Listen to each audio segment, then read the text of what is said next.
السلام عليكم ورحمة الله.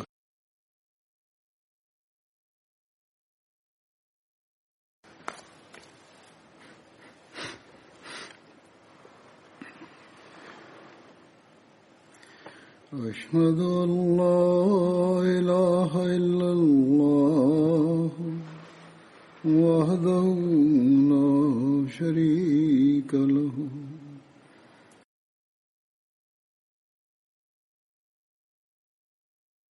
ورسوله أما بعد فأعوذ بالله من الشيطان الرجيم بسم الله الرحمن الرحيم الحمد لله رب العالمين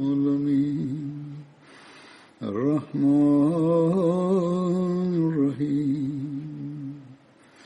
مالك يوم الدين إياك نعبد وإياك نستعين اهدنا الصراط المستقيم صراط الذين أنعمت عليهم غير المغضوب عليهم ولا الضالين.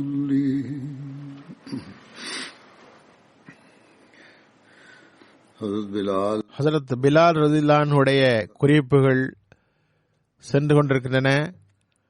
அப்துல்லா பின் புரைதா தமது தந்தையிடமிருந்து அறிவிக்கின்றார், காலையில் ஹதரத் ரசூலுல்லாஹி ஸல்லல்லாஹு அலைஹி வஸல்லம் ஹதரத் பிலாலை அழைத்து, பிலாலே, நீர் ஜன்னத்தில் எனக்கு முன் இருக்கிறீரே, என்ன காரணம்?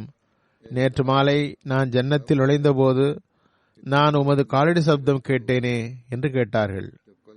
ஹதரத் பிலால் கூறினார்கள், நான் எப்போது பாங்கு சொன்னாலும் 2 ரக்காத் நஃபில் தொழுகிறேன். எனது உது முறிந்துவிட்டால் உடனே உது செய்து கொள்கிறேன். அல்லாஹ்வுக்காக 2 ரக்காத் தொழுவதை என் மீது கடமையாக்கி கொண்டுள்ளேன்.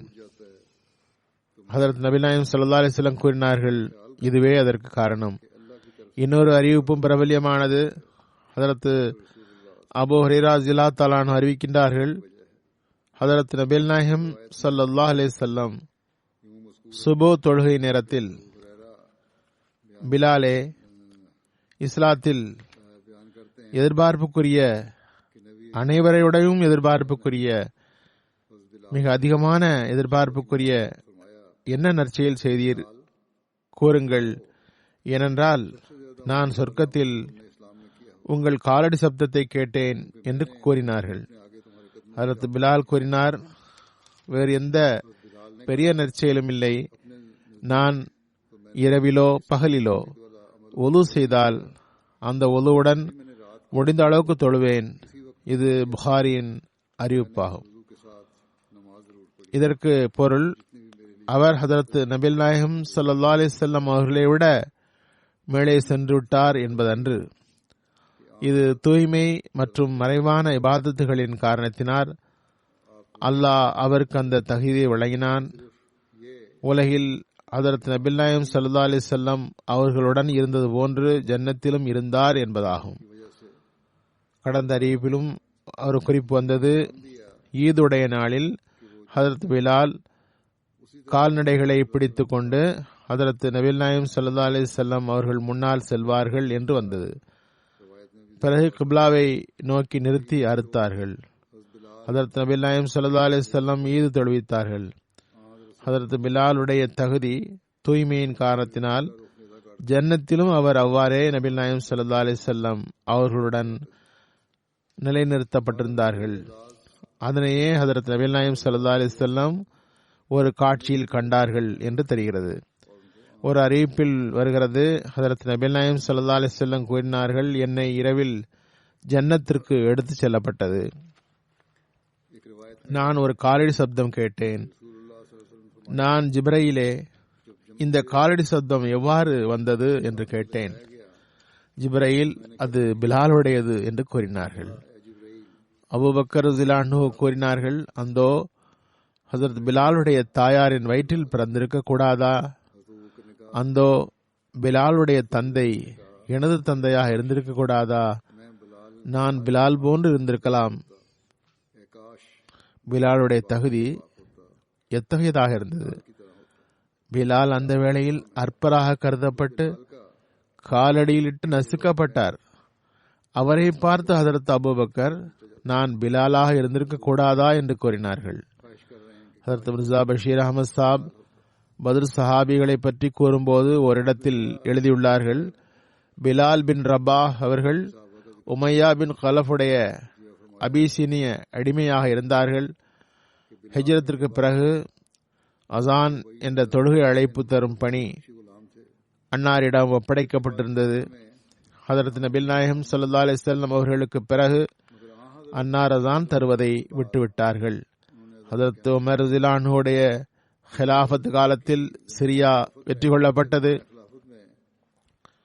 அப்போது உமர் ரலியல்லாஹு அன்ஹு அவர்கள் வலியுறுத்தியதற்கு இணங்க அன்னார் ஒருமுறை அசான் வழங்கினார்கள். எல்லாருக்கும் அப்போது ஹதரத் நபில் நாயகம் ஸல்லல்லாஹு அலைஹி வஸல்லமுடைய காலம் நினைவுக்கு வந்தது. இந்த வகையில் ஹதரத் உமர் ரலியல்லாஹு அன்ஹு மற்றும் பிற சஹாபாக்கள் இருக்கும் பொழுது எவ்வளவு அழுதார்கள் என்றால், ஹதரத் உமர் அவர்களுக்கு ஹதரத் பிலால் மீது எவ்வளவு நேசம் இருந்தது என்றால், பிலால் வஃபாத் ஆகும்போது ஹதரத் உமர் ரலியல்லாஹு அன்ஹு கூறினார்கள், இன்று முஸ்லிம்களின் தலைவர் சென்று போய்விட்டார். ஒரு ஏழை அபிசீனிய அடிமையை பற்றி அந்த நேரத்தில் கூறப்பட்ட வார்த்தையாகும் இது. ஒரு சந்தர்ப்பத்தில் ஹதரத் இரண்டாவது ஹலிஃபத்துல் மசீஹ் அஹ்மதி பெண்களிடம் உரை நிகழ்த்தும் போது கூறினார்கள், திருக்குர்ஆனுடைய வசனமாகிய அல் மாலு வல் பனூன சீனத்துல் ஹயாத்தி துன்யா வல் பாக்கியாத்து சாலிஹாத் ஹைருன் இன்த ரப்பிக ஸவாபுன் ஹைருன் அமலா என்பதை ஓதி அதன் விரிவுரையாக கூறினார்கள். அப்போது ஹதரத் பிலாலை பற்றி குறிப்பிட்டார்கள். ஒரே ஒரு பொருள்தான் நிலைத்து இருக்கக்கூடியது, அது பாக்கியாத்து சாலிஹாத். எந்த பணியை இறைவனுக்காக செய்தோமோ அது நிலைத்து நிற்கும். இப்போது ஹதரத் அபூ ஹுரைராவின் சந்ததிகள் எங்கே? இருப்பிடம் எங்கே? அவர்கள் இருக்கிறார்களா? சந்ததிகள் இருந்ததா? தெரியவில்லை. நாம் சந்ததிகளை பார்க்கவும் இல்லை, இருப்பிடத்தை பார்க்கவும் இல்லை, சொத்துக்களை பார்க்கவும் இல்லை. ஆனால் ஹதரத் அபூ ஹுரைராவின் பெயர் கேட்டதும் ரலியல்லாஹு அன்ஹு என்று கூறுகின்றோம். அன்னார் மேலும் கூறினார்கள், சில நாட்களுக்கு முன் ஒரு அரபு நாட்டுக்காரர் வந்தார். நான் பிலாலுடைய வம்சத்தை சார்ந்தவன் என்று கூறினார். அவர் உண்மை கூறுகிறாரா இல்லை பொய் கூறுகிறாரா என்று தெரியவில்லை. ஆனால் எனது உள்ளம் அப்போது அவரை அணைத்துக் கொள்ள வேண்டும் என்று விரும்பியது. ஹதரத் முஹம்மது ஸல்லல்லாஹு அலைஹி வஸல்லமுடைய பள்ளியில் அசான் தந்தவரின் சந்ததிகளை சார்ந்தவர் என்று தோன்றியது. இன்று பிலாலுடைய வம்சம் எங்கே? இருக்கிறார்களா இல்லையா தெரியாது. இருக்கிறார்கள் என்றால் எங்கே இருக்கிறார்கள்? இடம் எங்கு உள்ளது? என்ன சொத்து என்று தென்படவில்லை. இவர்களின் சொத்து பத்துகள் எங்குள்ளன? ஆனால் ஹதரத் முஹம்மது ஸல்லல்லாஹு அலைஹி வஸல்லமுடைய பள்ளியில் அவர் அசான் தந்து வந்தார். அது மட்டுமே இப்போது எஞ்சியுள்ளது. அதுவே இருக்கும். அந்த நன்மைகளே நிரந்தரமாக இருக்கக்கூடியதாகும். ஹதரத் பிலால் ரலியல்லாஹு அன்ஹு மூலமாக 44 ஹதீஸ்கள் அறிவிக்கப்பட்டுள்ளன. நம்பத்தகுந்த 2 ஹதீஸ் நூல்களில் புகாரி, முஸ்லிம் 4 அறிவிப்புகள் வருகின்றன. ஒரு அறிவிப்பில் வருகிறது, ஹதரத் நபில் நாயகம் ஸல்லல்லாஹு அலைஹி வஸல்லம் கூறினார்கள், ஜன்னத் 3 பேரை சந்திக்க மிகவும் விரும்புகிறது. ஹதரத் அலி, ஹதரத் அம்மார், ஹதரத் பிலால். ஒருமுறை ஹதரத் உமர் ரலியல்லாஹு அன்ஹு ஹதரத் அபூபக்கர் ரலியல்லாஹு அன்ஹுடைய சிறப்புகளை கூறும் பொழுது ஹதரத் அபூபக்கரின் சிறப்புகளில் ஒன்றாக ஹதரத் பிலாலின் பக்கம் சுட்டி காண்பித்து, இந்த பிலால் நமது தலைவர் என்று கூறினார்கள். ஹதரத் அபூபக்கரின் நன்மைகளில் இவர் ஒரு நன்மையாகும் என்றார்கள். ஹதரத் அபூபக்கர் ரலியல்லாஹு அன்ஹு ஹதரத் பிலாலை அடிமை தலையிலிருந்து விடுவித்தார்கள். ஆயிஸ் பின் அம்ரு உடைய ஒரு அறிவிப்பு, ஹதரத் சல்மான், ஹதரத் சுஹைப் உடன் ஹதரத் பிலால் ஒரு சபையில் இருக்கும் பொழுது அபூ சுஃபியான் வந்தார். உடனே அம்மக்கள், அல்லாஹ்வின் மீது ஆணையாக அல்லாஹ்வின் வாள் அல்லாஹ்வின் எதிரியின் கழுத்தில் சரியாக படவில்லை என்றார். அறிவிப்பாளர் கூறுகிறார், அப்பொழுது ஹஜ்ரத் அபூபக்கர் கூறினார்கள், குறைஷிகளின் கண்ணியமிக்க தலைவரை பற்றியா அவ்வாறு கூறுகின்றீர்கள்? ஹஜ்ரத் அபூபக்கர் ஹஜ்ரத் நபிகள் நாயகம் ஸல்லல்லாஹு அலைஹி வஸல்லம் அவர்களிடம் வந்து கூறினார்கள், நாம் இவர்களுக்கு சரியான பதிலடி தரவில்லை என்று அவர்கள் பேசுகிறார்கள். அதாவது அபூபக்கருக்கு அந்த மக்களின் பேச்சு பிடிக்கவில்லை. நீங்கள் குறைஷி தலைவரை பற்றியா அவ்வாறு கூறுகிறீர்கள் என்று கேட்டதோடு நபி ஸல்லல்லாஹு அலைஹி வஸல்லம் அவர்களிடம் வந்து அதனை தெரிவிக்கவும் செய்தார்கள். உடனே ஹஜ்ரத் நபிகள் நாயகம் ஸல்லல்லாஹு அலைஹி வஸல்லம் கூறினார்கள், அபூபக்கரே, அவர்களிடம் நீர் கோபம் கொண்டு விட்டீரா? நீர் கோபம் கொண்டு உமது ரப்பை கோபமூட்டுகிறீர் என்றார்கள். உடனே அபூபக்கர் அவர்களிடம் வந்து, என் அன்பிற்குரிய சகோதரர்களே, நான் உங்களை கோபப்படுத்தி விட்டேன் என்று கூறினார்கள். அபூபக்கர் ரலியல்லாஹு அன்ஹு நபிகள் நாயகம் ஸல்லல்லாஹு அலைஹி வஸல்லம் இடம் வந்து கூறினால் அன்னார் தடுப்பார்கள் என்று நினைத்தார்கள். ஆனால் ஹஜ்ரத் நபி ஸல்லல்லாஹு அலைஹி வஸல்லம் திருப்பி, நீர் அம்மக்களை கோபப்படுத்தி விட்டீர் என்று கூறிவிட்டார்கள். ஹஜ்ரத் அபூபக்கர் பாருங்கள், அன்னாரின் தகுதி எவ்வாறு இருந்தது. அன்னார் உடனே அந்த ஏழை மக்களிடம் சென்று, என் அன்பிற்குரிய சகோதரர்களே, நான் உங்களை கோபப்படுத்தி விட்டேனா என்று கேட்டார்கள். அவர்கள் இல்லை என்று கூறினார்கள். சகோதரரே, இல்லை இல்லை, அல்லாஹ் உங்களை மன்னிக்கட்டும், அப்படியெல்லாம் ஒன்றும் இல்லை, கோபம் ஒன்றும் இல்லை என்றார்கள். ஹஜ்ரத் அபூ மூசா விடமிருந்து அறிவிக்கப்படுகிறது, நான் ஹஜ்ரத் நபிகள் நாயகம் ஸல்லல்லாஹு அலைஹி வஸல்லம் அவருடைய அருகில் இருந்தேன். அன்னார் அப்போது மக்காவுக்கும் மதினாவுக்கும் இடையில் உள்ள ஜெரானா என்ற இடத்தில் தங்கியிருந்தார்கள். ஹஜ்ரத் பிலால் உடன் இருந்தார்கள். ஒரு அரபி மனிதர் ஹஜ்ரத் நபிகள் நாயகம் ஸல்லல்லாஹு அலைஹி வஸல்லமிடம் வந்து கேட்டார், முஹம்மதே, நீர் என்னிடம் செய்த வாக்குறுதியை நிறைவேற்றி மாட்டீரா? ஹஜ்ரத் ரசூலுல்லாஹி ஸல்லல்லாஹு அலைஹி வஸல்லம் கூறினார்கள், உமக்கு நற்செய்தி. உடனே அந்த ஆடு மேய்ப்பவர் கூறினார், எனக்கு உமது நற்செய்தியை பலமுறை கூறிவிட்டீர்.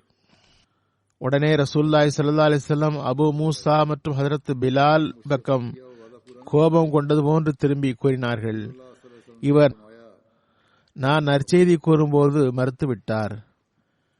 நீங்கள் இருவரும் எனது நற்செய்தியை ஏற்றுக்கொள்ளுங்கள் என்றார்கள். அவர்கள் இருவரும், யா ரசூலல்லாஹ், நாங்கள் ஏற்றுக்கொண்டோம் என்றனர். பிறகு ஹஜ்ரத் ரசூலுல்லாஹி ஸல்லல்லாஹு அலைஹி வஸல்லம் ஒரு பாத்திரத்தை கேட்டு வாங்கினார்கள். அதில் தண்ணீர் இருந்தது. அன்னார் அதில் தமது இரு கைகளையும் முகத்தையும் கழுவினார்கள். அதில் உமிழ்ந்தார்கள். பிறகு அதனை இருவரும் அருந்துங்கள் என்றார்கள். இருவரும் உங்கள் நெஞ்சங்களிலும் முகத்திலும் வாரி தெளியுங்கள், மகிழ்ச்சி அடையுங்கள் என்று கூறினார்கள். அதன்படியே அந்த இருவரும் அந்த பாத்திரத்தை வாங்கி ஹஜ்ரத் ரசூலுல்லாஹ் ஸல்லல்லாஹு அலைஹி வஸல்லம் செய்யுமாறு கூறியபடியே செய்தார்கள். பர்தாவின் பின்னின்று ஹஜ்ரத் உம்மே சல்மா அழைத்து, உங்கள் இருவருடைய பாத்திரத்தில் உள்ளதை உங்கள் தாய்க்காகவும் ஹஜ்ரத் உம்முல் மோமினின் நம்பிக்கை கொண்டவர்களின் அன்னையாகிய எனக்காகவும் சிறிது வையுங்கள் என்று கூறினார்கள். இருவரும் அவருக்காகவும் சிறிது மிச்சம் வைத்தார்கள். ஹஜ்ரத் அலி பின் அபி தாலிப் கூறுகிறார்கள், ஹஜ்ரத் நபிகள் நாயகம் ஸல்லல்லாஹு அலைஹி வஸல்லம் கூறினார்கள், ஒவ்வொரு நபிக்கும் 7 கண்காணிப்பாளர்களை வழங்கியுள்ளான். எனக்கு 14 பேரை அல்லாஹ் தஆலா 2 மடங்காக ஆக்கி தந்திருக்கிறான்.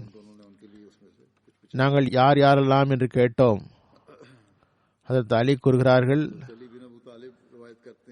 ஒன்று நான், இரண்டாவது எனது 2 மகன்கள், அடுத்து ஜாஃபர், ஹஜ்ரத் ஹம்சா, ஹஜ்ரத் அபூபக்கர், ஹஜ்ரத் உமர், ஹஜ்ரத் முஸாத் பின் உமர், ஹதரத் பிலால், ஹதரத் சல்மான், ஹதரத் மிக்தாத், ஹதரத் அபூசர், ஹதரத் அம்மார், ஹதரத் அப்துல்லா பின் மசூத். பிறகு சயீத் பின் அர்கம் அறிவிக்கின்றார்கள், ஹதரத் ரசூலுல்லாஹி ஸல்லல்லாஹு அலைஹி வஸல்லம் கூறினார்கள், பிலால் எத்தகைய சிறந்த மனிதர் ஆக இருக்கிறார். அழைப்பாளர்கள் அனைவருக்கும் தலைவர் ஆவார்கள். அவரை பின்பற்றுங்கள். அழைப்பாளர்கள் அனைவரிலும் மறுமை நாளில் நீண்ட கழுத்தை உடையவர்களாக இவர்களே இருப்பார்கள். சயீத் பின் அர்கம் இடமிருந்து அறிவிக்கப்படுகிறது, ஹதரத் ரசூலுல்லாஹி ஸல்லல்லாஹு அலைஹி வஸல்லம் கூறினார்கள், பிலால் எத்தனை மிகச்சிறந்த மனிதராக இருக்கிறார். அவர் உயிர் தியாகங்களின் மற்றும் அழைப்பாளர்களின் தலைவராக இருக்கிறார். மறுமை நாளில் எல்லோரையும் விட நீண்ட கழுத்தை உடையவர் ஹதரத் பிலால் அவர்களேயாவர். அதாவது பெரும் கண்ணியத்திற்குரிய இருப்பிடம் அவர்களுக்கு கிடைக்கும். ஒரு அறிவிப்பில் வருகிறது, ஹதரத் நபிகள் நாயகம் ஸல்லல்லாஹு அலைஹி வஸல்லம் கூறினார்கள், பிலாலுக்கு ஜன்னத்தில் ஒரு பெண் ஒட்டகங்களில் ஒரு ஒட்டகம் தரப்படும். அதன் மீது அவர் பயணம் செய்வார். ஹதரத் பிலாலுடைய துணைவியார் அறிவிக்கின்றார், ஹதரத் நபிகள் நாயகம் ஸல்லல்லாஹு அலைஹி வஸல்லம் என்னிடம் வந்து சலாம் கூறினார்கள். பிலால் இருக்கிறாரா என்றார்கள். நான் இல்லை என்றேன். ஹதரத் நபிகள் நாயகம் ஸல்லல்லாஹு அலைஹி வஸல்லம் கூறினார்கள், பிலால் கோபம் கொண்டது போன்று தெரிகிறதே. நான் கூறினேன், அவர் தங்கள் மீது அன்பு கொண்டுள்ளார். ஒவ்வொரு வார்த்தைக்கு வார்த்தை ஹதரத் ரசூலுல்லாஹி ஸல்லல்லாஹு அலைஹி வஸல்லம் இவ்வாறு கூறியுள்ளார்கள் என்று கூறிக்கொண்டே இருக்கிறார் என்றார். ஹதரத் ரசூலுல்லாஹி ஸல்லல்லாஹு அலைஹி வஸல்லம் பிலாலுடைய மனைவியிடம் கூறினார்கள், பிலால், என்னிடமிருந்து எதனை உன்னிடம் கூறினாலும் அது நிச்சயமாக உண்மையேயாகும். பிலால் உம்மிடம் தவறான வார்த்தையை கூறமாட்டார். நீர் ஒருபோதும் பிலால் மீது கோபம் கொள்ள வேண்டாம். அவ்வாறு செய்தால் பிலால் மீது நீர் கோபம் கொண்டிருக்கும் காலம் வரை உங்கள் அமல்கள் ஏற்றுக்கொள்ளப்படாது. ஹதரத் அபூ ஹுரைரா ரலியல்லாஹு தஆலா அன்ஹு அறிவிக்கிறார்கள், ஹதரத் ரசூலுல்லாஹி ஸல்லல்லாஹு அலைஹி வஸல்லம் கூறினார்கள், பிலாலுடைய உதாரணம் தேனீ போன்றதாகும். இனிய பழங்கள் கசப்பான இலைகளின் மீது அமர்ந்தாலும் தேன் உருவாகும் பொழுது அனைத்தும் இனிதாகவே ஆகிவிடுகிறது. ஹதரத் பிலாலுடைய மனைவி கூறுகின்றார்கள், ஹதரத் பிலால் படுக்கையில் படுக்கும் பொழுது துவா செய்தவாறு படுப்பார்கள், அல்லாஹும்ம தஜாவஸன் ஸய்யாத்தி வஅஸுர்னி பில் பலஅத்தி. அல்லாஹ்வே, எனது தவறுகளை மன்னிப்பாயாக, எனது தவறுகள் விஷயத்தில் என்னை இயலாதவனாக கருதுவாயாக. ஹதரத் பிலால் இடமிருந்து அறிவிக்கப்படுகிறது, ஹதரத் ரசூலுல்லாஹி ஸல்லல்லாஹு அலைஹி வஸல்லம் என்னிடம் கோரினார்கள், பிலாலே, ஏழ்மையில் மரணிப்பீராக, செல்வ செழிப்பில் மரணிக்க வேண்டாம். நான் அது எவ்வாறு என்று கேட்டேன். அதன் பொருள் புரியவில்லை என்றேன். ஹதரத் ரசூலுல்லாஹி ஸல்லல்லாஹு அலைஹி வஸல்லம் கூறினார்கள், உமக்கு செல்வம் வழங்கப்பட்டால் அதனை பதுக்கி வைத்துக் கொள்ள வேண்டாம். யாராவது பொருள் கேட்டால் மறுக்க வேண்டாம். நான் கேட்டேன், யா ரசூலல்லாஹ், நான் அவ்வாறு செய்ய முடியாவிட்டால் என்ன ஆகும்? ஹதரத் ரசூலுல்லாஹி ஸல்லல்லாஹு அலைஹி வஸல்லம் கூறினார்கள், அவ்வாறு செய்ய வேண்டும், இல்லை என்றால் நெருப்பே தங்குமிடமாகும். கேட்பவருக்கு மறுக்க கூடாது. சேர்த்து வைத்து செலவு செய்யாமல் இருப்பதென்று வழங்குவது அவசியமாகும். பிலாலுடைய மரணம் உமருடைய ஹிலாஃபத்தில் 20 ஹிஜ்ரியில் சிரியாவில் நடந்தது. சிலரது கருத்தில் அன்னாரது மரணம் ஹல்ப் என்ற இடத்தில் நடந்தது. அப்போது அன்னாருடைய வயது 60 விட சற்று அதிகமாக இருந்தது. மக்கள் கருத்தின்படி பிலாலுடைய மரணம் 18 ஹிஜ்ரியில் நடந்தது. அன்னாரது உடல் திமிஷ்கில் கபர்ஸ்தான் பாபில் சுக்ரில் அருகில் அடக்கம் செய்யப்பட்டார்கள். அது இரண்டாவது ஹலிஃபத்துல் மஸீஹ் ஹதரத் பிலால் உடைய தகுதி அந்தஸ்து குறித்து குறிப்பிடும் போது கூறினார்கள், இது குறித்து முன்னரும் கூறியுள்ளேன். தொடர்ச்சியாக கூறும்போது சில விவரங்கள் முன்னர் கூறியவை தொடர்ந்து வருகின்றது. ஹதரத் பிலால் அபி சீனியர் ஆவார்கள். அரபி மொழி தெரியாது. அரபி பேசுவார்கள், தவறுகள் நிறைய ஏற்படும். உதாரணமாக அபிசீனியர்கள் ஷீனை சீன் ஆகதான் கூறி வந்தார்கள். ஹதரத் பிலால் அசான் தரும்போது அஷ்ஹதுவுக்கு பதில் அஸ்ஹது என்று கூறி வந்தார்கள். அரபிகள் சிரித்தார்கள். அரபிகளிடம் தமது பாரம்பரிய பெருமை இருந்தது. அதே வேளையில் பிற மொழி சொற்களை அவர்களாலும் சரியாக உபயோகிக்க முடியாமல் இருக்கவே செய்கிறது. உதாரணமாக அரபிகள் ரொட்டியை ரொத்தி என்றுதான் கூறுவார்கள், டேக்கு பதில் தே என்று கூறுவார்கள். சூரி என்பதற்கு பதில் ஜூரி என்று கூறுகிறார்கள். சீம் கூற இயலாது, ஜீம் என்றே கூறுகின்றார்கள். இவ்வாறு அரபிகள் அரபி அல்லாதவர்களின் ஏதாவது ஒரு சொல்லை கூற முடியாதது போன்று அரபி அல்லாதவர்களாலும் சில அரபி சொற்களை சொல்ல முடியாது போய்விடுகிறது. ஆனால் பாரம்பரிய பெருமையின் போதையால் அதனை குறித்து அவர்களால் சிந்திக்க முடியவில்லை. நாம் கூட பிற மொழியில் சில சொற்களை கூற முடியவில்லை என்று நினைப்பதில்லை. ஹதரத் பிலாலுடைய அஷ்ஹது கேட்டு மக்கள் சிரிப்பதை பார்த்து ஹதரத் நபிகள் நாயகம் ஸல்லல்லாஹு அலைஹி வஸல்லம் கூறினார்கள், ஹதரத் பிலாலுடைய அசான் கேட்டு சிரிக்கின்றீர்களா? ஆனால் அவர் அசான் தரும்போது அல்லாஹ் அர்ஷில் மகிழ்ச்சி அடைகிறான். உங்கள் அஷ்ஹதை விட பிலாலுடைய அஸ்ஹது அல்லாஹுக்கு பிடித்தமானதாக இருக்கிறது. பிலால் அபிசீனியர் ஆவர். அபிசீனியர்கள் அக்காலத்தில் அடிமையாக்கப்பட்டு இருந்தனர். கடந்த நூற்றாண்டுகளில் கூட, தற்கால நூற்றாண்டில் கூட, ஏன் இன்று கூட அடிமையாக்கப்பட்டிருக்கின்றனர். ஹதரத் நபிகள் நாயகம் ஸல்லல்லாஹு அலைஹி வஸல்லம் பிற சமுதாயத்தை ஏளனம் செய்யும் மக்களை சார்ந்தவர்கள் அல்லர். அன்னார் பார்வையில் எல்லா சமுதாயமும் அல்லாஹ்விடம் சம தகுதி வாய்ந்த மக்களேயாவர். யுனானி மற்றும் அபிசீனியர்களிடமும் அரபிகளிடமும் கொள்கின்ற அதே அன்பு அன்னாருக்கு இருந்தது. எந்த வித்தியாசமும் இருக்கவில்லை. அரபிகள் எவ்வாறு நேசத்திற்குரியவர்களாக இருந்தார்களோ அதே போன்று ஆப்பிரிக்கர்களும் இருந்தனர், யுனானியர்களும் இருந்தனர். இந்த நேசம்தான் பிற சமுதாய மக்களிடம் அன்னார் மீது நேசம் கொள்ள செய்தது. இதனை நிறைய அரபிகள் புரிய முடிந்ததில்லை. அன்னார் பிற சமுதாயத்திடம் அன்பு கொண்டதன் விளைவால்தான் பிற மக்களுக்கும் அன்னார் மீது அன்பு ஏற்பட்டது. அவர்களின் அன்பில் வித்தியாசம் இருக்கவில்லை. அவர்களின் முகத்தில் இருந்து அது தெரியவில்லை. அது எப்படி நடந்தது என்று அவர்கள் கருதினர். ஹதரத் ரசூலுல்லாஹி ஸல்லல்லாஹு அலைஹி வஸல்லம் மக்காவில் அரபு சமுதாயத்தில் பிறந்தார்கள். அரபியிலும் குறைஷி இனத்தில் பிறந்தார்கள். அம்மக்களோ பிற அரபு மக்களை கூட ஏளனமாக பார்ப்பவர்களாக இருந்தனர். மிக உயர்ந்த கோத்திரமாக அவர்கள் தம்மை கருதினர்.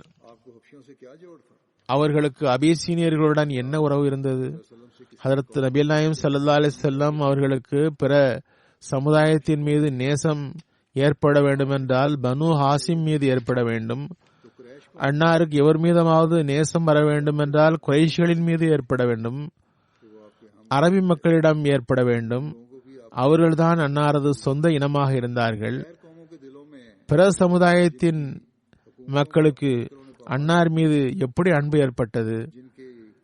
அவர்களின் அரசுகளை இஸ்லாமிய அரசு வந்து அழித்தது. இருந்தும் அன்னார் மீது அவர்களுக்கு எவ்வாறு அன்பு ஏற்பட்டது? பிற சமுதாயங்களை பற்றிய அவர்களுடன் யுத்தம் நடந்துள்ளது. அவர்களுக்கு தோல்விகள் ஏற்பட்டிருக்கின்றன. அவர்களின் அரசாங்கங்கள் முடிவுக்கு வந்துவிட்டன. இருந்தும் கூட அவர்களுக்கு ஹதரத் நபிகள் நாயகம் ஸல்லல்லாஹு அலைஹி வஸல்லம் மீது அன்பு ஏற்பட்டுள்ளது. இது எவ்வாறு நடந்தது? உள்ளபடியே அன்னார் மீது பகைமைதான் ஏற்பட வேண்டும். ஆனால் நிகழ்ந்தது என்ன? இதற்கு நான் முதலில் ஹதரத் மசீஹ் நாசிரியுடைய சமுதாயத்தை ஆய்வு செய்வோம். அவர்களுக்கு தமது எஜமானருடன் எத்தகைய அன்பு இருந்தது என்று பார்ப்போம். ஹதரத் மசீஹ் அலைஹிஸ்ஸலாம் பிடிபட்ட போது அவரது சிறப்பான சீடராகிய பின்னால் கலீஃபாவாக நிர்ணயித்த பீட்டர் பின்னாடியே சென்றபோது போலீஸ், பின்னாடியே ஏன் வருகிறீர், நீரும் அவர்களுள் ஒருவர் என்று சந்தேகம் ஏற்படுகிறது என்று கூறியதும் அவர் உடனே கூறினார், நான் அவரது முரீது சீடன் அல்ல, நான் அவர் மீது சாபத்தை அனுப்புகிறேன் என்றார். நான் மறுப்பது மட்டுமின்றி சாபமிடுகிறேன் என்றார். ஈசா அலை இஸ்லாமுடைய ஹவாரிகள் அவர் மீது அன்பு செலுத்தினார்கள் என்பதில் சந்தேகமே இல்லை. பிற்காலத்தில் பீட்டர் ரோமில் சிலுவையில் ஏற்றப்பட்ட போது துணிச்சலுடன் மரணத்தை ஏற்றுக்கொள்ளவும் செய்தார். ஹதரத் மசீஹ் அலை இஸ்லாம் மீது உள்ள நேசத்தை மறுக்கவில்லை.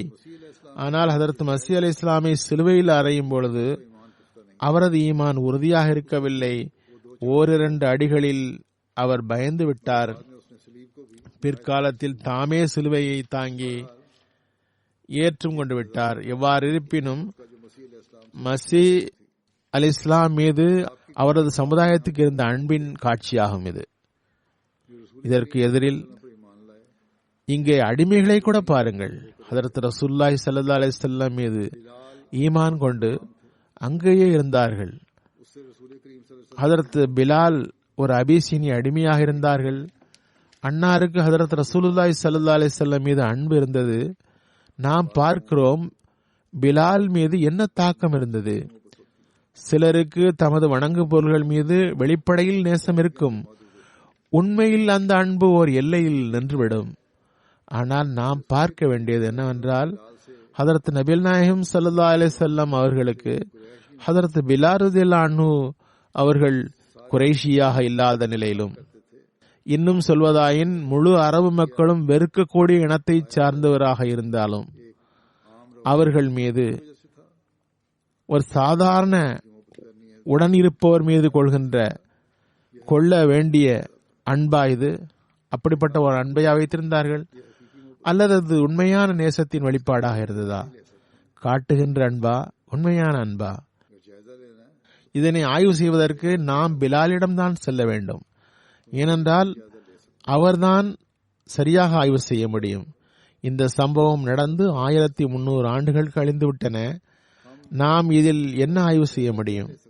நாம் பார்க்க வேண்டியது பிலால் ஹதரத் நபிகள் நாயகம் ஸல்லல்லாஹு அலைஹி வஸல்லம் நேசத்தை எவ்வாறு புரிந்திருந்தார்கள். ஹதரத் நபிகள் நாயகம் ஸல்லல்லாஹு அலைஹி வஸல்லம் அவர்களுக்கு பிலால் மீது உண்மையான அன்பு இருந்ததா? அது குறித்து அவர் எவ்வாறு கருதினார்? நான் எவ்வாறு கருதினேன் என்ற கேள்வி அல்ல. முதல் நூற்றாண்டின் மக்கள் என்ன கருதினார்கள் என்ற கேள்வி இல்லை. அதற்கு முந்தைய நூற்றாண்டு மக்கள் என்ன கருதினார்கள் என்ற கேள்வி இல்லை. அது மட்டுமின்றி சஹாபாக்கள் என்ன கருதினார்கள் என்ற கேள்வியும் இல்லை. மாறாக கேள்வி என்னவென்றால், இந்த சிறு வாக்கியத்தை கவனிக்க வேண்டும். பிறர் எவ்வாறு கருதினார்கள் என்பதை விடுங்கள். ஹதரத் நபிகள் நாயகம் ஸல்லல்லாஹு அலைஹி வஸல்லம் காலத்தில் சஹாபாக்கள் எவ்வாறு கருதினார்கள் என்பதும் இல்லை. பிலால் எவ்வாறு கருதினார் என்பதே கேள்வியாகும். அதனை புரிய ஹதரத் நபிகள் நாயகம் ஸல்லல்லாஹு அலைஹி வஸல்லமுடைய ஒரு சொற்றொடரை ஆய்வு செய்ய வேண்டும். அன்னார் கூறினார்கள், நீங்கள் அவரது அசாதுவை கேட்டு சிரிக்கிறீர்கள், ஆனால் அவரது அசானை கேட்டு அல்லாஹ் அர்ஷில் இருந்து மகிழ்ச்சி அடைகிறான். உங்களது அஷ்ஹதுவை விட அவரது அஸ்ஹதுக்கு அதிக மதிப்பு இருக்கிறது. இந்த சொற்றொடர் வெறும் அந்த நேரத்தில் மகிழ்ச்சி ஏற்படுத்துவதற்காக கூறியதா, அல்லது ஆழிய நேசத்துடன் கூறியதா, பிரச்சனையை அமுக்கி போட வாயளவில் கூறியதா, அல்லது ஆழிய அன்புடன் இதனை கூறினார்களா? உங்கள் அஷ்ஹதுவை விட பிலாலின் அஸ்ஹது அல்லாஹுக்கு பிரியமானது என்று கூறியது எத்தகைய ஒரு சொல்! இந்த சொற்றொடர் குறித்து பிலால் என்ன கருதினார்கள் என்றே பார்க்க வேண்டும். பிலால் இந்த சொற்றொடரில் இருந்து புரிந்தது அன்னாரது உள்ளத்தில் பிற சமுதாயத்தின் மீது, அதுவும் மனிதனாக கருதப்படாத ஒரு சமுதாயத்தின் மீது, அடிமையாக்கப்பட்ட சமுதாயத்தின் மீது பேரன்பு இருந்தது என்பதே ஆகும். அந்நிய சமுதாயங்கள்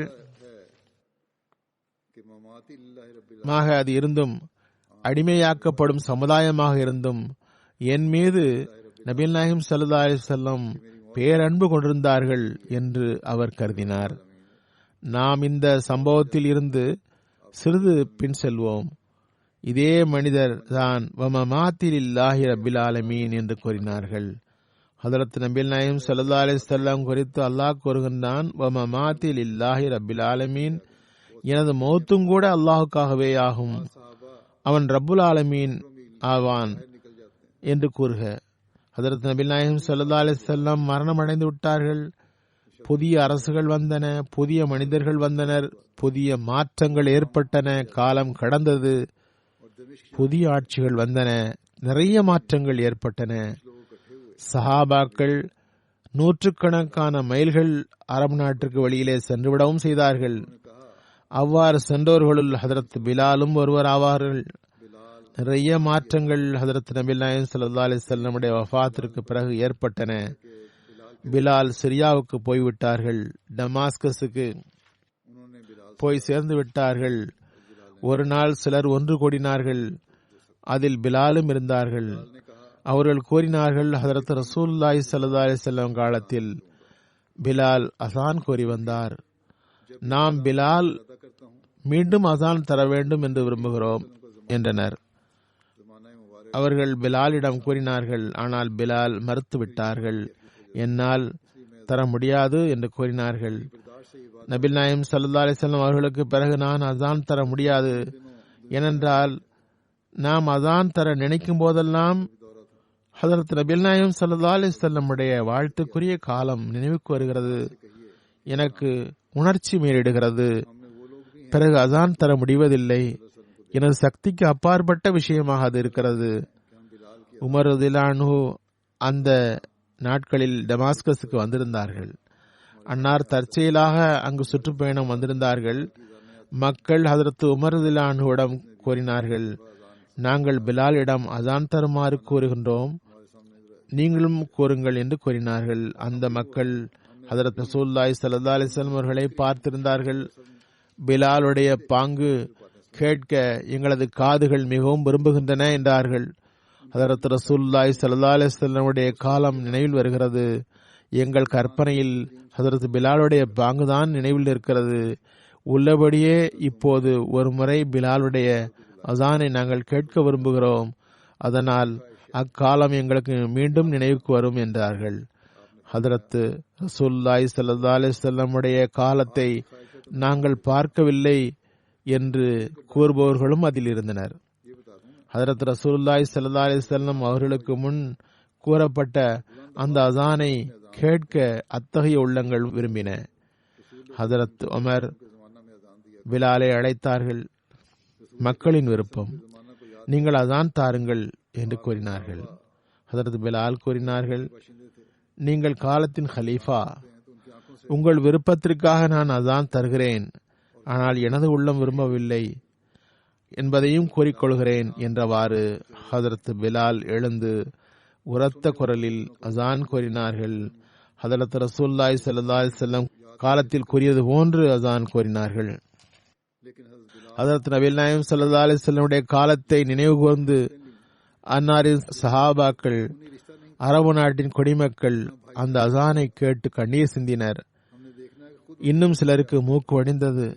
ஹதரத் பிலால் அசான் தந்து கொண்டே சென்றார். கேட்டவர்களுக்கு ஹதரத் ரசூலுல்லாஹி ஸல்லல்லாஹு அலைஹி வஸல்லமுடைய காலம் நினைவுக்கு வந்து தேம்பி அழ வைத்தது. ஹதரத் பிலால் அபிசீனியராக இருந்தார்கள். அரபு மக்கள் அம்மக்களை வேலை வாங்கினார்கள்.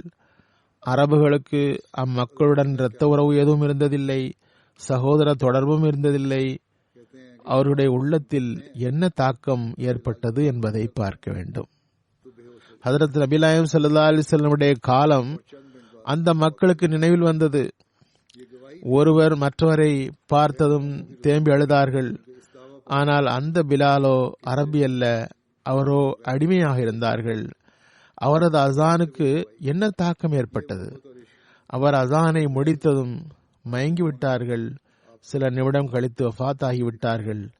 இது அந்நிய சமுதாயத்திற்கு ஹதரத் ரசூலுல்லாஹி ஸல்லல்லாஹு அலைஹி வஸல்லம் மீது உடைய வாதத்தின் மீது, அதாவது எனக்கு அரபி அல்லாதவர் எவர் மீதும் எந்த வேறுபாடும் இல்லை என்ற வாதத்தின் மீது இருந்த நம்பிக்கைக்கு மிகப்பெரிய சாட்சியாகும். அடுத்த சமுதாயத்தை சார்ந்தவர் மூலம் கிடைத்த இந்த சாட்சியம் உண்மையான சாட்சியமாகும். அரபிகள் மற்றும் அரபி அல்லாதவர்கள் மீது எந்த பாகுபாடும் இல்லை என்று அன்னார் கூறியதன் செயல் சாட்சியமாகும். அன்பு கலந்த அன்னாரின் சொற்களை கேட்ட அந்நிய சமுதாயங்கள் அதன் தாக்கத்தை பெற்றதும் அவர்களுக்கு நிச்சய உறுதி ஏற்பட்டது. நமது சமுதாயம் கூட நம் மீது இவ்வளவு நேசம் ஹதரத் ரசூலுல்லாஹி ஸல்லல்லாஹு அலைஹி வஸல்லம் காட்டியது போன்ற ஒரு நேசத்தை நம் மீது காட்டாது என்று புரிய வைத்தது. இதனை நிரூபித்தவர் நமது சையதுனா பிலால். ஹதரத் நபிகள் நாயகம் ஸல்லல்லாஹு அலைஹி வஸல்லம் நம் மீது ஏகத்துவத்தை உட்கார வைக்கவும் அதன் செயல் முன்மாதிரி காட்டியவர்களும் ஆவர் என்றும் அவர்களே நமக்கு முன்மாதிரி என்றும் புரிந்திருந்தார்கள். பிறகு ஹதரத் நபிகள் நாயகம் ஸல்லல்லாஹு அலைஹி வஸல்லமுடைய கனிவு நட்பு உலகில் வேறு எங்கும் காண முடியாது. இதுவே இன்றும் அன்பு நேசத்தை ஏற்படுத்தும் அடிமை தலைகளை இதன் மூலமே உடைக்க முடியும். இன்றும் கூட நமது ஈடேற்றம் இதில்தான் உள்ளது. தௌஹீது உடைய நிலைநிற்றல், அரபு நாட்டின் ரசூலின் மீது பேரன்பு அதில்தான் உள்ளது. நமக்கும் அல்லாஹ் அதற்கான வாய்ப்பு தருவானாக. பிலாலுடைய நற்குறிப்பு இத்துடன் முடிகிறது. இப்போது நான் சில மரணித்தவர்களின் நற்குறிப்பு கூறுவேன். அவர்களின் ஜனாசாவை தொழுவிப்பேன். முதலில் மௌலானா தாலிப் யாக்கூப் சாஹப் தையீப் யாக்கூப் சாஹிபுடைய மகனாவார்கள். இவர்கள் ட்ரீனி டாக்கு டுண்டோ பாக்கு உடைய மௌலவியாக இருந்தார்கள். 8 செப்டம்பர் அன்று 63 வயதில் வஃபாத்தானார்கள். இன்னா லில்லாஹி வ இன்னா இலைஹி ராஜிஊன். சிறு வயது முதலே இவர்களுக்கு மார்க்கத்தின் மீது ஆர்வம் இருந்தது. ட்ரினிடாடில் வசித்தார்கள். ஐவேளை தொழுகை, திருக்குரான் ஓதுதல், இஸ்லாமிய நூல்களை வாசித்தல் ஆகிய வழக்கம் உள்ளவராக இருந்தார்கள். தொடக்க கல்விக்கு பிறகு இவர்களுக்கு பிரிட்டிஷ் இன்சூரன்ஸில் வேலை கிடைத்தது. இருந்தும் 13 ஜனவரி 1979 வாழ்வை அர்ப்பணித்தார்கள். ஜாமியா அஹ்மதியா ரப்பாவில் சேர்ந்து படித்தார்கள். 1990 ஷாஹித் டிகிரி வாங்கினார்கள். 1987 இவர்களுக்கு முக்கர்ரமா ஷாஹிதா சயீன் சாஹிபா என்ற முன்னாள் நாசிர் அலா காதியான் ஆகிய மிர்சா முனவர் அஹமது சாப் தர்வேஷ் உடைய மகளுடன் திருமணம் நடந்தது. இவரது மனைவி ஹதரத் மசீமோத் அலி இஸ்லாமுடைய சஹாபி ஆகிய பாயி பர்கத் அலி சாஹப் உடைய தந்தை வழி பேத்தி ஆவார்கள். இவர் ஜாமியாவில் இருந்து வெளியே வந்ததும் ஆப்பிரிக்கா சாயரில் முதல் நியமனம் இவர்களுக்கு ஏற்பட்டது. அங்கு 1989 முதல் 1992 வரை கிட்டத்தட்ட 3 ஆண்டுகள் சேவையாற்ற வாய்ப்பு பெற்றார்கள். பிறகு கியானா ஜமாத்தில் 1993 1997 வரை மிஷனரியாக சேவை செய்ய வாய்ப்பு பெற்றார்கள். பிறகு அங்கிருந்து கானாவில் உள்ள குப்ரிட்வா ரீஜனில் குப்ரிட்வா மற்றும் மாசாயில் 2 வேறுபட்ட பகுதிகளில் நியமிக்கப்பட்டார்கள். 1997 முதல் 2004 வரை அங்கு சேவை செய்ய வாய்ப்பு பெற்றார்கள். அங்கு கடும் நோய்வாய்ப்பட்டார்கள். உடல் நலம் பெற்று ட்ரின்டாட்டில் நியமிக்கப்பட்டார்கள். அங்கு ட்ரின்டாட் ஜமாத்தில் இறுதி மூச்சு வரை சேவை செய்யும் வாய்ப்பை பெற்றார்கள். உலகில் பல்வேறு பகுதிகளில் மிகவும் களங்கமற்ற முறையில் பணி செய்தது மட்டுமின்றி புதிய அனுபவத்துடன் கல்வி அறிவு பெற்றவர்களுக்கு இஸ்லாத்தை புரிய வைத்தார்கள். எங்கு சென்றாலும் ஜமாத்தின் ஒவ்வொரு தனி மனிதருடனும் தனிப்பட்ட தொடர்பு கொள்பவர்களாக இருந்தார்கள். ஜமாத்தின் மக்கள் இவர் மீது சிறப்பான அன்பு கொண்டார்கள். கடந்த பல வருடங்களாக சிறுநீரகத்தில் வலியிருந்தது. டயாலிசிஸ் செய்வதற்காக வாரத்திற்கு 3 முறை ஆஸ்பத்திரி செல்ல வேண்டியது ஏற்பட்டது. ஜமாத் புரோகிராமில் அவ்வாறிருந்தும் எந்த தடையும் ஏற்பட்டதில்லை. மிகவும் இறையச்சம் உள்ளவர், எளிமையானவர், பழகக்கூடியவர், மென்மையானவர், பொறுமைசாலி, கீழ்ப்படிதல் உள்ளவர், திறமை உள்ளவர், எல்லோரையும் புன்னகையுடன் சந்திப்பவர். தொழுகைகள், தஹஜுத் மற்றும் திருக்குரான் திலாவத் மற்றும் உறங்கும் முன் 8 ரக்காத் தொழுகை இவை அனைத்தும் விளக்கமாக இருந்தது. ஜமாத் நடைமுறையை கடுமையாக பின்பற்றுவோராக இருந்தார். தமது குடும்பத்தாரையும் எல்லா நன்மைகளையும் செய்யுமாறு ஏவி வந்தார். தமது குடும்பத்துடன் கனிவுடன் நடப்பார். இவரது மனைவியுடன் ஒரு மகன் நாசிர் யாக்கூப் சாப், அமினா யாக்கூப், அதிலா யாக்கூப் நினைவாக இருக்கின்றார்கள். 2 சகோதரர்கள், 3 சகோதரிகள். சிலர் டிரினிடாட்டில் இருக்கிறார்கள், சிலர் ஆஸ்திரேலியாவில் இருக்கிறார்கள். இவரது ஒரு சகோதரரின் மனைவி அஹ்சன் யாக்கூப் சாப் கூறுகிறார், நான் 30 வருடங்கள் முன்பு பையத் செய்தேன். மௌலானா சாஹப் டிரினிடாட் வந்தபோது எனக்கு மார்க்கத்தில் புதிய விஷயங்களை புரிய வைத்தார்கள். அதனை கேட்டு எனக்கு மார்க்கத்தில் நிறைய கற்றுக்கொள்ள ஆர்வம் ஏற்பட்டது. தாலிப் யாக்கூப் சாஹாபுடைய நடைமுறையால் தையூப் யாக்கூப் சாஹாபிய யாக்கூப் முரப்பி ஆவதற்கு நியத் செய்திருக்கிறார். ஜாமியா அஹ்மதியா கனடாவில் 2வது வருடம் கல்வி கற்றுக்கொண்டிருக்கிறார்.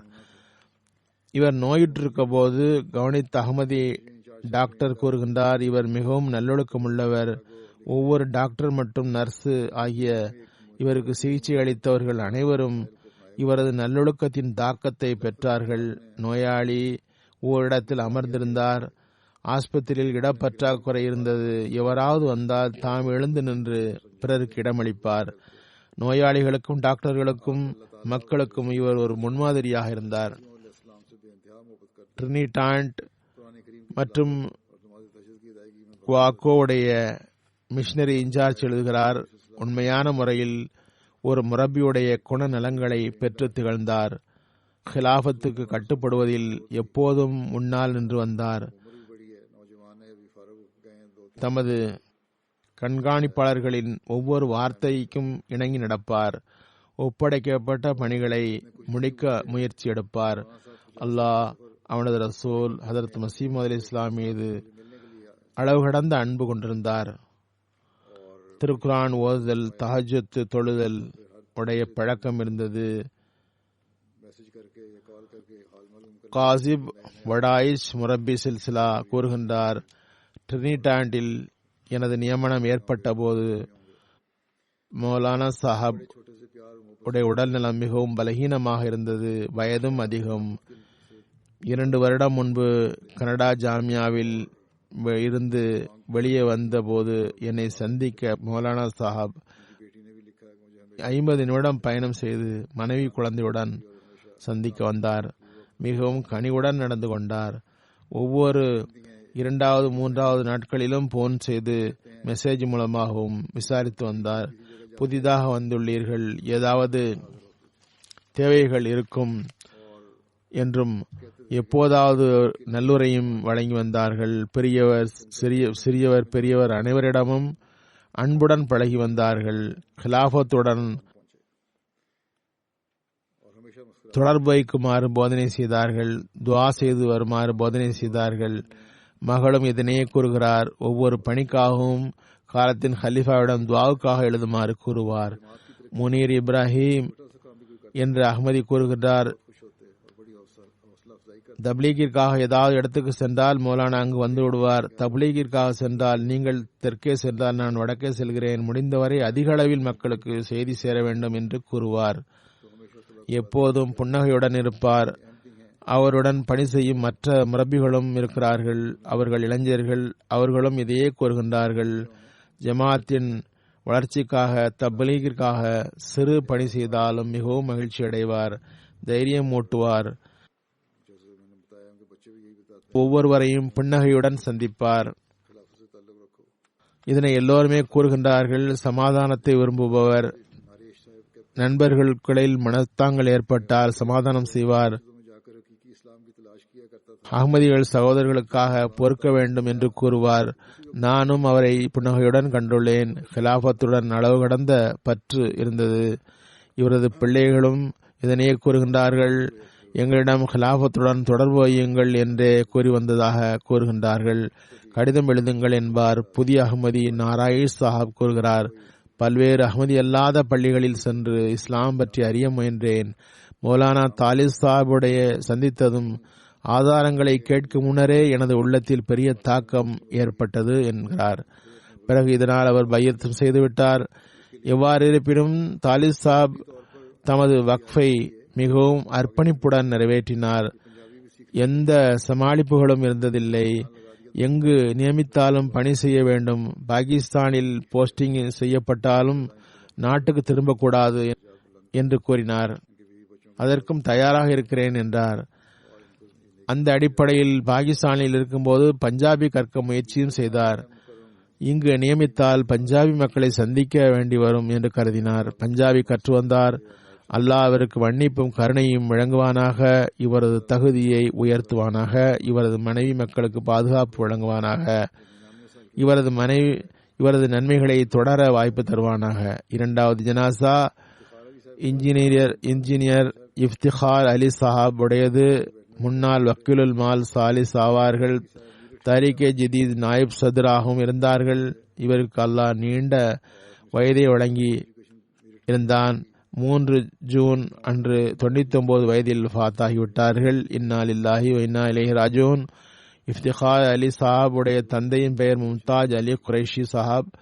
இவர் தொழிலடிப்படையில் கால்நடை மருத்துவர். இஃப்திகார் அலி சாஹாப் இந்தியாவில் மீரட்டில் பிறந்தார். செகண்டரி மற்றும் உயர்கல்விகளை மீரட்டில் பெற்றார். பிறகு தாம்சன் இன்ஜினியரிங் காலேஜ் ரோட்கி, இப்போது அது யூனிவர்சிட்டி ஆகிவிட்டது, அங்கு சேர்ந்தார். அங்கு இவர் 1944 சிவில் இன்ஜினியரிங் கிராஜுவேஷன் முழுமை செய்தார். படிக்கும்போது அகமதியத்தை ஏற்கும் வாய்ப்பு பெற்றார். இவரது தந்தையார் அகமதி இல்லை. இஃப்திகார் குரைஷி சாப் ஹதரத் மசீமது அலி இஸ்லாமுடைய நூல்களை படித்து ஆராய்ச்சிக்கு பிறகு அகமதியத்தை ஏற்றார். அகமதியத்தின் தூதி செய்தியை முக்தார் அலி சாஹாப் இவரது சகோதரியின் கணவர் மூலமாக இவர்களுக்கு கிடைத்தது. இவரது தந்தையாருடைய சகோதரியின் கணவர் முன்ஷி பயாஸ் அலி சாஹாப் மூலம் பெற்றார். இஃப்திகார் குரைஷி சாப் தமது சிறிய தந்தையாரிடம் படிப்பதற்காக செல்பவராக இருந்தார். துராப் அலி சாப் அவரிடம் வந்து செல்வார். அவர் அஹ்மதி அல்ல. இஃப்திகார் அலி சாப் கஷ்பா சராபா மீரட்டில் உள்ள துராப் அலி சாஹிப் ஆகிய தமது பெரிய தந்தையாரிடம் வருவார். அங்கு பெரியவர்கள் மூலமாக குரைஷி இஃப்திகார் அலி சாபுக்கு ஜமாத் நூல்கள் கிடைத்தன. டெல்லி ஜமாத் சிறு சிறு பிரசுரங்கள் வெளியிட்டு வந்தது. இஃப்திகார் சாபுக்கு அந்த பிரசுரங்களும் கிடைத்தன. பயணத்தில் இஃப்திகார் சாப் எல்லாவற்றையும் படித்து விடுவார். பிறகு தமது தந்தையாரிடம் அதனை தருவார். இஃப்திகார் சாஹப் தாம்சன் இன்ஜினியரிங் காலேஜில் படிக்க சேர்ந்தபோது இவரது தந்தையின் சகோதரியின் கணவர் முக்தார் சாஹப் விவரங்கள் அடங்கிய நூல்களை மூலமாக தப்லீக் செய்ய தொடங்கினார். இஃப்திகார் சாஹப் விரிவாக பதில் தரவும் செய்வார். இந்த காலத்தில் தஹஜ்ஜுத் தொழவும் துஆ செய்யவும் வாய்ப்பு கிடைத்தது. ஆனால் உள்ளத்தில் நிம்மதி குலைவும் பதட்டமும் இருந்தது. இந்த நிலை குறித்து 2வது கலீஃபத்துல் மஸீஹ்க்கு கடிதம் எழுதி கேள்விகளை அனுப்பினார். ஹுசூர் பதில் எழுதினார்கள். உங்களது கேள்வி நிறைய விஷயங்களை உள்ளடக்கியது. கடிதத்தில் பதில் தருவது கஷ்டம். நீங்கள் எனது இன்ன நூல்களை படியுங்கள் என்று கூறினார்கள். இஃப்திகார் அலி சாப் தமது தந்தையின் சகோதரின் கணவர் முக்தார் அலி சாபிடம் வாங்கி படித்தார்கள். நூலை படிக்க படிக்க அவரது கேள்விகளுக்கு பதில் கிடைத்து கொண்டே வந்தது. நவம்பர் 1947 கடிதம் மூலம் பையத் செய்தார். 1947 காதியான் ஜல்சாவுக்கு சென்றார். காதியானுடைய சூழலினாலும் மிகவும் கவரப்பட்டார். 2வது கலீஃபத்துல் மஸீஹுடைய சொற்பொழிவுகளை மிகவும் ஆழமாக கேட்டார். பிறகு பையத் செய்தார். இவ்வாறு கையில் பையத் செய்யவும் வாய்ப்பு கிடைத்தது. ஒவ்வொரு வருடமும் காதியான் மாநாட்டுக்கு செல்வார். 2வது கலீஃபத்துல் மஸீஹ் அவர்களை சந்திக்கவும் வாய்ப்பு பெற்றார். அவரது மனதில் தோன்றும் கேள்விகளை ஹுசூரிடம் வைப்பார், பதில் பெறுவார். ஈமானும் நிச்சய உறுதியும் நிறைக்க பெற்றவராக ஊர் திரும்புவார். இந்தியாவில் அரசு பணி செய்து வந்தார். பாகிஸ்தான் உருவாகும் வரை பணி செய்தார். பாகிஸ்தான் உருவானதும் 1951 பாகிஸ்தானுக்கு இடம்பெயர்ந்து ஆற்றல் மற்றும் நீர்ப்பாசனத்துறையில் சேவை செய்தார். அரசு பணியில் நிறைய டிரான்ஸ்பர்களும் கிடைத்தன. அனுபவமாக பணி செய்தார். ஜூனியர் என்ஜினியரில் இருந்து முன்னேறி சீஃப் என்ஜினியர் ஆனார். ஒரு சந்தர்ப்பத்தில் சில காலம் பஞ்சாபுடைய அரசுடைய ஆற்றல் மற்றும் நீர்ப்பாசனத்துறையினுடைய செயலராகவும் நியமிக்கப்பட்டார். கண்ணியத்திற்குரிய கண்ணியத்துடன் பாகிஸ்தானுக்காக சேவை செய்து வேண்டிய வாய்ப்பு பெற்றார். 1983 ஓய்வு பெற்றார். பிறகு வக்ஃபு செய்தார். ஆனால் 1980 மூன்றாவது கலீத் மசீத் ஸ்பெயின் போய் திரும்பி வந்த பிறகு international association of architecture and engineers என்ற அமைப்பை நிறுவினார்கள். இஃப்திகார் அலி குரைஷி சாஹிபை அதனுடைய முதல் சேர்மனாக நியமித்தார்கள். அவர்கள் அப்போது சீஃப் என்ஜினியராக இருந்தார்கள். பிறகு ஓய்வு பெற்றார்கள். தமது வாழ்வை அர்ப்பணிக்க எடுத்து வைத்தார்கள். மூன்றாவது கலீத் மசீஹ் அவர்களது வக்ஃபை ஏற்றுக்கொண்டார்கள். 1983 வக்கீலுல் மால் சாலிஸுடைய பொறுப்பு கொடுக்கப்பட்டது. 1980 அவர் முதல் நியமிக்கப்பட்டார்கள். முதல் நியமனம் இவர்களுக்கு முறைப்படி, அதற்கு பிறகு தேர்தலின் மூலமாகவும் தேர்ந்தெடுக்கப்பட்டார்கள். சுமார் 25 ஆண்டுகள் அசோசியேஷனுடைய தலைமையக சேர்மனாக இருந்தார்கள். 4வது கலீஃபத் மசீஹுடைய காலத்தில் இவர்களுக்கு நிறைய பணி செய்ய வாய்ப்பு கிடைத்தது. புயூத்துல் ஹம்து குவார்டர்ஸ் கட்டுதல் மற்றும் ஜமாத்துடைய பில்டிங்களை ரபாவில் கட்டவும் இவர்களுக்கு வாய்ப்பு கிடைத்தது. கட்டுமான பணிகளில் கண்காணிப்பாளராக அன்னாரே இருந்தார்கள். பல்வேறு ப்ராஜெக்ட்ஸ்களை சேர்மனாக நியமிக்கப்பட்டார்கள். ஃபஸ்லே உமர் ஆஸ்பத்திரி, ஜாமியா அஹ்மதியா, ஹிலாஃபத் லைப்ரரி போன்றவைகளில் நியமிக்கப்பட்டார்கள். இது தவிர ஃபஸ்லே உமர் ஃபவுண்டேஷனுடைய டைரக்டராகவும் வாய்ப்பு கிடைத்தது. 2007 தாரிகே ஜதீதுடைய நாயப் சதுராக நியமித்தேன். மிகவும் நம்பகத்தன்மையுடன் பிடிப்புடனும் சேவை செய்பவராக இருந்தார். 4 கலிஃபாக்களின் காலத்தை கண்டுள்ளார். எல்லா இடத்திலும் கட்டுப்படுதல் உள்ளவர், பணியில் மூழ்கியிருப்பவர், மௌனமாக இருப்பார், வாழ்வை அர்ப்பணித்தவராக. இவரது 36 வருடங்கள் பணி செய்ய வாய்ப்பு பெற்றார். மிகவும் தன்னலமற்ற பணி செய்பவராக இருந்தார். அல்லாஹ் இவருக்கு 2 மகன்கள் 3 மகள்களை வழங்கியுள்ளான். ஒரு மகன் ஆர்கிடெக்டர், ஒரு மகள் லேடி டாக்டர். அல்லாஹ் இவருக்கு மன்னிப்பையும் கருணையும் வழங்குவானாக. இவரது பிள்ளைகளிடமும் இவரது நன்மைகளை தொடர வாய்ப்பு தருவானாக. 3வது ஜனாசா ரஜியா சுல்தானா சாஹிபா மௌலவி குர்ஷித் ஹக்கீம் சாப் உடைய மனைவி. 81 வயதில் இவரது மரணம் நிகழ்ந்தது. மர்ஹூமா ஹதரத் மசீமோத் அலைஹிஸ் ஸலாமுடைய சஹாபி அல்லாஹ் பக்ஷு சாஹுடைய மகன் வழி பேத்தியாக இருந்தார்கள். இளம் பருவத்திலேயே தொழுகை நோன்பில் பேணுதல் உள்ளவராக இருந்தார்கள். முழு வாழ்நாளிலும் எளிமையாக கழித்தார்கள். மிகவும் விருந்தோம்பல் செய்பவர். இவரது கணவர் கண்ணியத்திற்குரிய மௌலவி ஹக்கீம் குர்ஷி அஹமது சாப் சதுர் உமூமியாக பணி செய்தார். இவரது வீட்டில் எப்போதும் மீட்டிங் நடக்கும். அவர்களுக்கு விருந்தோம்பல் செய்து வந்தார். கண்ணியத்திற்குரிய மௌலவி சாப் 1984 2.5 வருடம் இறை வழியில் சிறை செல்லக்கூடிய வாய்ப்பு கிடைத்திருந்தது. அக்காலத்தில் இவர் மிகவும் தைரியத்துடன் குடும்பத்தை நடத்தினார். தினமும் நிறைய உணவு சமைத்து ஜெயிலுக்கு அனுப்பி வைப்பார். மிகவும் மௌனமாக நற்பணிகளை செய்து வந்தார். ஏழை பெண்களுக்கு திருமணம் செய்து வைத்தார். ஏழை பெண்களை பராமரித்தார். மிகவும் அன்பு காட்டுபவர் என்று அக்கம் பக்கத்தவர் கூறுகின்றனர். மர்ஹூமா வசியத் செய்தவர். இவரது நினைவாக ஒரு மகள் இருக்கிறார். அல்லாஹ் இவருக்கு கருணையையும் மன்னிப்பையும் வழங்குவானாக. அடுத்த ஜனாசா கண்ணியத்திற்குரிய முகமது தாஹிர் அஹமது சாப்.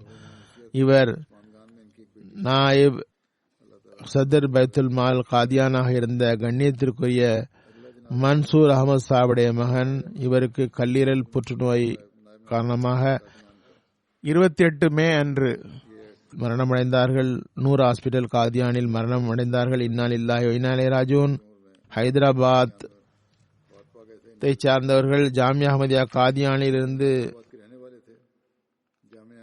1989 வெளிப்பட்டது முதல் கடைசி மூச்சு வரை 2020 வரை 31 வருடங்கள் ஜமாத்தில் பல்வேறு பொறுப்புகளில் சேவை செய்தார். காலம் முழுக்க பொருளாதார பிரிவில் பணி செய்யும் வாய்ப்பு பெற்றார். பைத்துல் மால் ஆமதில் 7 வருடமும், நிசாமத் மால் வக்ஃபே ஜதீதில் 9 வருடமும், இன்ஸ்பெக்டர் பைத்துல் மால் நாயப் நாசிம் வக்ஃபே ஜதீத் 3 வருடமும், நாயிப் மால் வக்ஃபே ஜதீதாக 8 வருடமும், நாயிப் பைத்துல் மால் ஆக 2 வருடமும் பணி செய்யும் வாய்ப்பு பெற்றார். மிகவும் கலங்கமற்றவர், எளிமையானவர், எளிதாக பழகுபவர், அனுதாப உணர்வு உள்ளவர், இயக்க தொண்டர். இந்தியா முழுக்க பயணம் செய்து ஜமாத்தில் பொருளாதார அமைப்பை குறித்து மக்களுக்கு எடுத்துச் சொன்னார். மக்களை இணைத்தார். அல்லாஹ்வின் அருளால் இவரது முயற்சியால் வக்ஃபே ஜதீதில் பொருளாதார பட்ஜெட் மிகவும் உயர்ந்தது. மர்ஹூம் மூசியாக இருந்தார். இவரது நினைவாக முதிர்ந்த பெற்றோருடன் மனைவி 2 மகன்களும் இருக்கின்றார்கள்.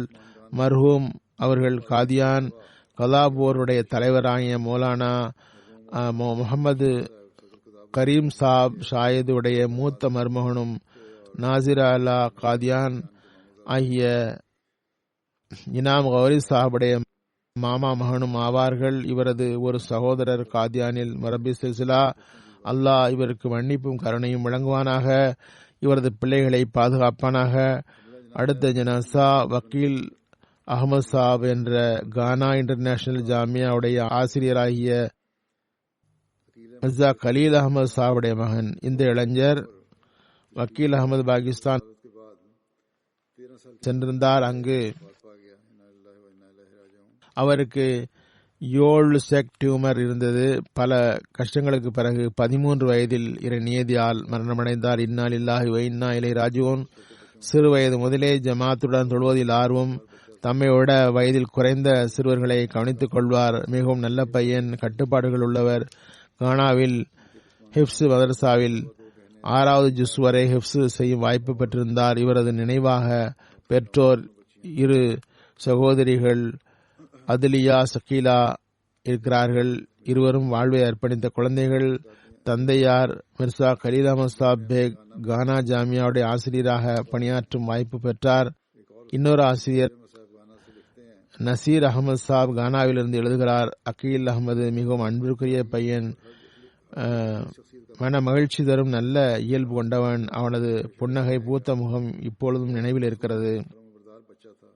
மிகவும் தூயவன், கட்டுப்பாடு உள்ளவன், ஜமாத்துடன் தொழும் பழக்கம் உள்ளவன், குர்ஆனுடன் அளவு கடந்த ஈடுபாடு உள்ளவன். தனது அன்றாட படிப்புடன் கடந்த வருடம் முதல் திருக்குர்ஆன் மனனம் செய்யவும் வந்தான். மக்ரிப் தொழுத பிறகு உணவுக்கு பிறகு பள்ளிக்கு போய் விடுவான். தமது பாடத்தை படிப்பான். ஸ்கூல் படிப்பு பணிகளை முடித்துவிட்டு குர்ஆனில் ஒரு சிறு பகுதியை மனனம் செய்வான். பிறகுதான் தூங்க செல்வான். பெரியவனாகி முரப்பி சில்சிலாவாகி ஜமாத்திற்கு தொண்டு செய்வான் என்று கூறி வந்தான். அல்லாஹ் அவனது தகுதியை உயர்த்துவானாக.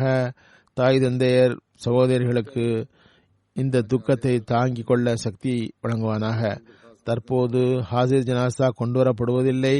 பலர் ஜனாசா தொழுவிக்க விண்ணப்பம் வைக்கின்றார்கள். அவர்கள் ஜனாசா ஜும்மாவில் தொழ வைக்கப்பட முடியாமல் போனதால் கூறுகிறார்கள். ஏனென்றால் அதற்கு நேரம் தேவைப்படுகிறது. பெயரை மட்டும் கூறுவதாக இருந்தாலும் நிறைய நேரமாகும். எனவே சிலருக்கு மட்டுமே ஜனாசா தொழுகிறேன். பொதுவாக மற்றவர்களின் விண்ணப்பங்கள் வருகின்றன. ஆனால் அவர்களின் பெயர் சொல்லாமல் இங்கே தொழுகிற ஜனாசாக்களில் அவர்களையும் இணைக்கின்றேன். அவர்களும் இணைகிறார்கள். இந்த தொழுகையில் அவர்கள் அனைவருக்கும் அல்லாஹ் மன்னிப்பு மற்றும் கருணையை வழங்குவானாக. ஜனாசா தொழுவிக்க விண்ணப்பித்தவர்களுக்கு பொறுமையையும் துணிவையும் அல்லாஹ் வழங்குவானாக. அவர்களின் நன்மைகளை தொடர வாய்ப்பு தருவானாக. இவ்வாறு இருப்பினும் ஜும்மாவிற்கு பிறகு ஜனாசா தொழுவிப்பேன் இன்ஷா அல்லாஹ்.